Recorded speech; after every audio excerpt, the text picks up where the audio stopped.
What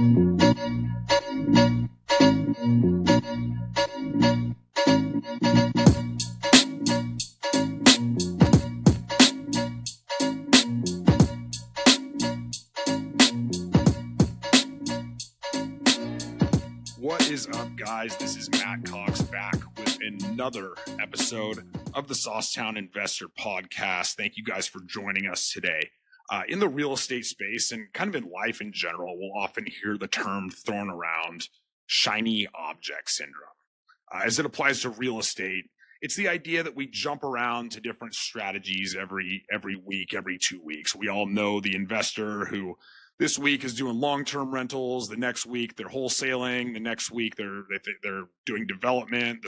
Next they're doing elder care, whatever it is. The point is, guys, in real estate, there's a million ways to make money, which is great, but it's also dangerous because it makes the industry very, very susceptible to shiny object syndrome. It's so easy to see people making money in a million different ways, but what you actually need to do is get really good at one, maybe two things. Today, I'm going to talk about the biggest shiny object in all of real estate. This space was the absolute darling of the COVID era. People were printing money during COVID because everybody was they didn't want to stay at hotels. And, they wanted to go to these kind of rural locations with cool experiences where they could take their family and escape a little bit during a really, really tough time for a lot of people. I am, of course, talking about Airbnb. So one of the most common things I get from brand new investors, it always goes something like this. These are people that own zero real estate, or maybe they just own a personal residence, but they've never bought real estate actually as an investment. Usually goes something like this. I'm going to go and I'm going to buy an Airbnb in insert cool location here. If you're in Oregon, that's usually the Oregon coast or maybe the mountains. I'm going to go buy an Airbnb there. I'm going to rent it out when I'm not using it. And then I'm going to be able to use it whenever I want to. And it's going to be awesome. Guys, I'm here to I try on this pod not to be like too black and white and tell you absolutely do something or absolutely don't do something. But I do think you come here for my advice sometimes. If you have never owned real estate or never owned investment real estate, I would not make Airbnb your first thing. The long-term real estate game is much more forgiving than Airbnb is. And I'll get into some of the risks around Airbnb later. But first, I want to talk about why people go into Airbnb. And I think it's a very, very specific reason. There's a concept in economics. It sounds like it's fake, but there's actually a concept called paying the coolness premium. Now, what is the coolness premium? I'll give you a few examples. I mean, at a high level, it's just stuff that sounds cooler, costs more, and more people want to go into it. We've seen it with Airbnb because the industry's gotten saturated because it's so many people saw, it was all this fun and making money and all that.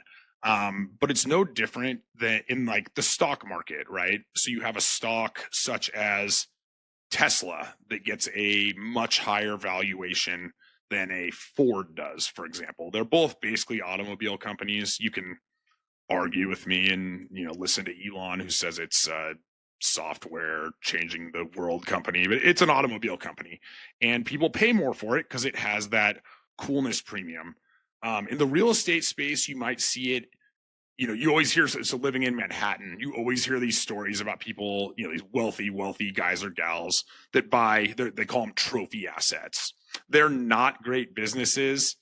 The idea is it is literally a trophy that you can put on the mantle, or better yet, tell all your buddies about it at happy hour. So, the most common one you hear about in Manhattan is people will go buy these like historic, beautiful storied hotels, like the Waldorf Astoria or whatever, places that are just iconic, and they're terrible business models. And sometimes they end up, defaulting on the loan or whatever it may be. But the point is, it's way cooler to buy that than to go buy, 18 unit in the Bronx. that probably prints money, but it's not something you can flex to your buddies about it. In the like small business space, another example, Cody Sanchez talks about this a lot. She's kind of the current face of a lot of her brand is around buying boring businesses. The classic case is the laundromat, right? It's not a cool business. You're not going to go be able to brag to all your friends. Maybe you will. I don't know. But you're probably not going to be able to be bragging to all your buddies about the laundromat that you own. On the flip side, what's a really, really brutal business, and most of them fail, is the restaurant business. But people go into it, you know, some people do it because they love making food. There's a lot of reasons. But in this example, people do it also because it's really cool. Like to say you have the new trendy spot down in Soho, or if you guys are in Oregon, maybe it's in the Pearl District or Southeast Portland or whatever. I mean, you see it all the time. Like these restaurants that you, on the surface, you think that they're kicking ass and making all this money. Next thing you know, you walk by it one day and they're out of business. And that's because it is a cutthroat business. But it's a heck of a lot cooler than saying that you own a laundromat or a car wash or whatever boring business it may be. So real estate's no different. And when you talk about the coolness factor, I am as susceptible to it as anybody else. So I had been in, I'll give myself a little credit. It wasn't my first thing I bought. I owned quite a bit of real estate already at the time. But then I went and I'm a lifelong diehard Green Bay Packer fan. And so I own one Airbnb, and it is located in Green Bay, Wisconsin, near Lambeau Field. And it was it was something it's got kind of a dream of mine to own real estate near Lambeau Field. There's a cool factor to it for me. It's my Waldorf Astoria. It's my trophy asset. Now, was buying that the best allocation of capital and resources for my business? No, it wasn't. I mean, but it's a lot cooler than telling people that I own a duplex out on State Street. Now, the Airbnb, it does fine. I have an absolutely kick-ass property manager named Zach. Shout out to Zach. I'll try to tag you in this episode. And he does an outstanding job running it.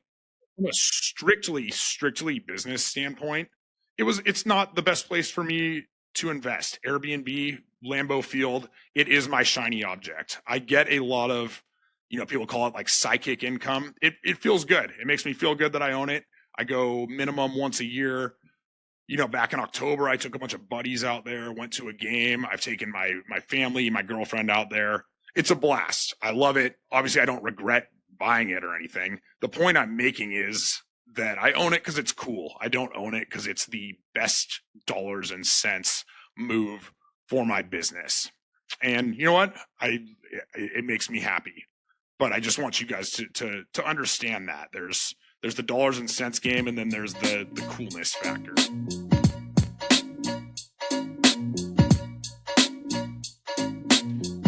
So getting into the nitty-gritty of Airbnb a little bit more. And again, I'm not going to tell you don't buy an Airbnb.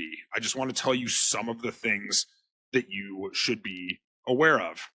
The first one, the upfront costs are significant. When you buy a house, you've of course got the down payment. You're probably going to pay 20% down because it's a non-owner occupy.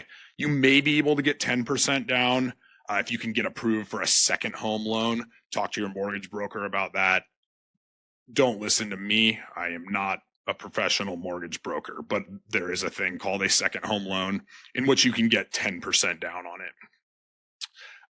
But on top of the down payment, the place has to be move-in ready. Okay. People are coming there and it's like, it's a hotel, right? You got to have all the kitchen supplies. It's got to be fully furnished. You got TVs. I mean, mine, I put in a hot tub. I put in an outdoor bar, all the like I said, kitchen stuff, bunch of beds, couches, pool table. Like you are spending probably more outfitting the house than you are just on the down payment on the house itself. So it is expensive to get into one of these.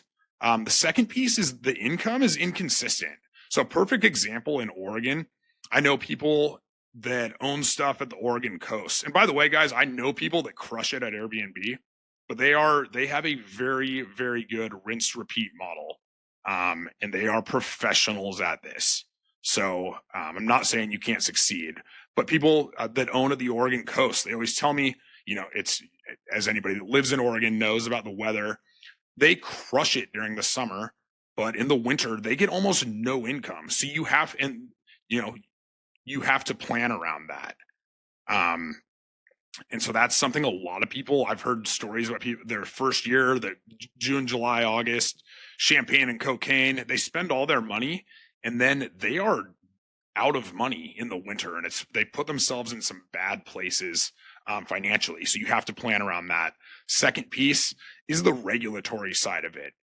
A lot of these beach towns, the Oregon coast has seen it. Hood River, Oregon made it very difficult to own Airbnbs. It's happening all over the country. There's major cities right here in New York. I know Dallas, Texas. You run large regulatory risk because you can have city council wake up tomorrow and say that Airbnbs are illegal in the city. And that's totally out of your control. So one protection you can take around that is if you buy an Airbnb, when you're running your numbers, make sure that the numbers still work in the event that you would have to transition to a 12-month rental. Okay, it needs to work as both an Airbnb model and the 12-month rental. The next thing, property management costs are high. Typical property management costs in long-term rental are usually around 8%. Airbnb, it's closer to 20 if you're lucky. Sometimes I've heard as high as 30 before. So that is a big chunk of your profits right there. The next piece, it is not the same as a long-term rental where, if there's a maintenance issue, as long as it's not, a water overflowing the house, if there's a light bulb or not a light fixture's out or something, you can handle it in the next, within a reasonable time frame. When people are coming to your Airbnb, it is a hotel experience. Okay. You're running a hospitality business. You're really not running a real estate business. And so people come in for, a 3-day weekend, let's say, from out of town. They did this as an escape from their regular lives. They brought their family or they brought friends or their bachelor party or whatever. They want everything on point and expectations are high. So your manager is going to make or break you. And don't even get me started if your manager isn't good and you get knocked down the rankings on Airbnb. You need all 5-star ratings. And luckily I have Zach, who, like I said, is awesome. And we do have a 5-star, super host and all that. But you are absolutely at the mercy of the hosts. And if you make them unhappy, they can destroy your business. The platform is entirely built for the guests to have way more power than the hosts have. The next one I'll get to, people always have this idea, I'm going to go use it when it's not booked out, or I'm going to use it on, there's always this idea, I'm going to use my own Airbnb. And there's a couple things I would ask you. One is, do you want to vacation to the same place over and over again?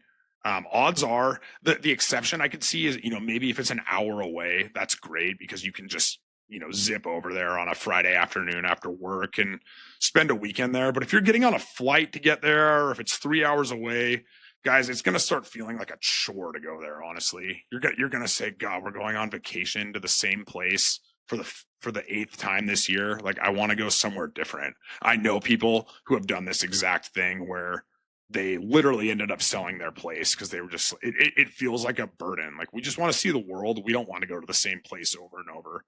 And the second thing with that is that you're going to want the place on the same weekends that everyone else is going to, AKA your premium weekends. So with me, like, perfect example, like, people, not a ton of people are that stoked to travel to Green Bay, Wisconsin throughout the year. It's not, we get decent, people come in the summer and stuff. It's a cool town. I'm not ragging on it at all. I love Green Bay, but like, the premium weekends are Packer weekends, of course. So guess when Matt wants to use it? Yes, Packer weekends. So your biggest days and nights of the year that bring in the most income are going to be the exact times that you want to use it yourself. So guys, like I said, it's up to you if you want to go into this business. There's people that crush it in Airbnb. There's people that crush it in every part of real estate. But I just want to make you aware of some of the pitfalls of the Airbnb business. I would not suggest doing it as your first dabble into the real estate space. And I would also ask yourself, am I buying this because I want to make money, or am I buying it because I want to tell my buddies about it? And be honest. Thanks.